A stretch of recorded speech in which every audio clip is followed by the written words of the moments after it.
কার্যক্রম নিষিদ্ধ আওয়ামী লীগের প্রতিষ্ঠা বার্ষিকী ঘিরে তৈরি হয়েছে নতুন আলোচনা।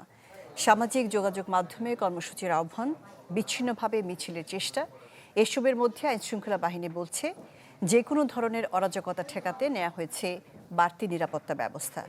৩০ জুন পর্যন্ত ঢাকা সহ ৬ জেলাতে মোতায়েন থাকবে সেনাবাহিনী। ঢালাইয়ের সেরা প্রিমিয়ার সিমেন্ট। ২৩ জুন আওয়ামী লীগের প্রতিষ্ঠাবার্ষিকী উপলক্ষে সামাজিক যোগাযোগ মাধ্যমে সমাবেশ ও মিছিলের ঘোষণা দেয় কার্যক্রম নিষিদ্ধ এই দলটি। ঝটিকা মিছিল সহ নাশকতার শঙ্কা করছে আইনশৃঙ্খলা বাহিনী।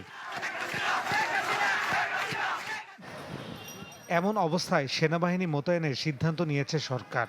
স্বরাষ্ট্র মন্ত্রণালয়ের রাজনৈতিক শাখা থেকে জারি করা এক প্রজ্ঞাপনে জানানো হয়, ঢাকা, নারায়ণগঞ্জ, গোপালগঞ্জ, গাজীপুর, চট্টগ্রাম ও ফরিদপুরে ২২ জুন থেকে ৩০ জুন পর্যন্ত ৯ দিন মাঠে থাকবে সেনাবাহিনী।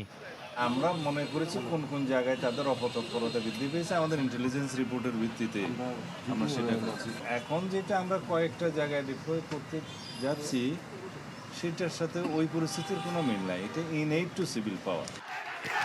এদিকে আওয়ামী লীগের নেতাকর্মীদের যে কোনো ধরনের অরাজকতা ও বিশৃঙ্খলা এড়াতে রাজধানীতে ১৮,০০০ পুলিশ মোতায়েন করা হয়েছে। সার্বক্ষণিক প্রস্তুত থাকবে ১৫টি বিশেষ কুইক রেসপন্স ইউনিট। ৪টি কন্ট্রোল রুমে বেশ কিছু পর্যাপ্ত ফোর্স আমরা রেখেছি, যারা যে কোনো ক্রাইসিস মোমেন্টে দ্রুত রেসপন্ড করতে পারবে। সর্বমোট আমরা ১৮,০০০-এর মতো বা অধিক অফিসার ফোর্স নগরবাসীর নিরাপত্তা নিশ্চিত করতে মোতায়েন করা হবে এবং পুলিশ কমিশনার মহোদয় থেকে শুরু করে ঊর্ধ্বতন সকল কর্মকর্তা মাঠের পরিস্থিতি পর্যবেক্ষণ করবেন। এছাড়া কাউন্টার টেররিজম ইউনিট, গোয়েন্দা পুলিশ সহ বেশ কয়েকটি টিম সতর্ক অবস্থায় থাকবে সারা দেশে।